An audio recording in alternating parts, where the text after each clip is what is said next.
The Bible is explicitly clear in many different ways. Jesus prays in the Gospel of John that all of his followers be one. Paul writes about this: one church, one baptism, one faith, one Lord. This idea of oneness goes back all the way into Judaism, the prayer that every observant Jew must say, not just 3 times a day, but every time they go out through a door and come back in. It's called the Shema, S-H-E-M-A.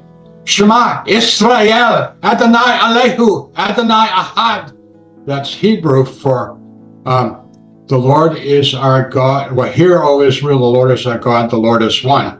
When I was in seminary, I had a class on Judaism by a rabbi, and we spent the whole semester, 3-credit class, 3-month class, studying what does the Shema mean? What does it mean that God is one? Obviously I can't cover that whole class, but part of the point of that is that God is one, Jesus is one with God, the Holy Spirit is one with God. We're monotheists. We believe in one God in 3 persona, Father, Son, and the Holy Spirit, and that we should be one. This isn't optional. It's not an opinion. It's not like a nice romantic theory. That Christians should be united and not beating each other up with clubs, which is my experience in contemporary Christianity. And for 2,000 years, we have a history of Christians, and this is horrifying, and I hate to say it, of Christians killing each other over differences that, in my opinion, don't make a twiddly bit of difference because they're little minor issues, doctrinal issues. Doctrine meaning teachings to the church.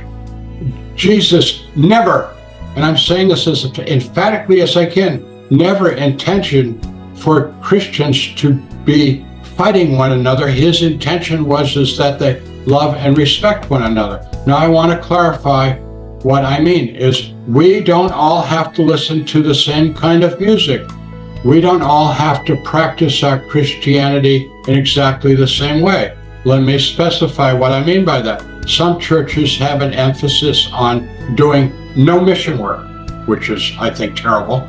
Some churches have the practice of only doing local mission work. In other words, they do mission work, but it's only within, 20 miles of their church. Some churches are very involved with overseas missions. Now, ideally, churches would do both local mission, national mission, and overseas mission. Churches should be involved, and I mean very involved, in mission work. But anyways,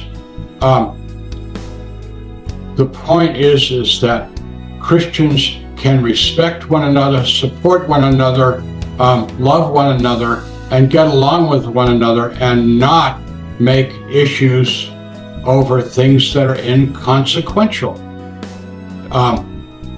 The church must be, by God's will, by the commands of Jesus Christ as written in the Bible, must be one, united, and they should love and respect one another. And I just want to finish this by saying, I don't understand why Christians don't understand the harm they do to Christianity by fighting. And by that harm, I'm not just talking about divisiveness within the Christian church, which is probably the worst sin you can do, is to divide up the Christian church. But it is a huge reason, if you talk to people that aren't Christian, of why they don't believe in Christianity. Well, you guys always fight all the time. You don't agree over anything, and they use that as their rationale of why Christianity is not worth bothering. So that's what I think.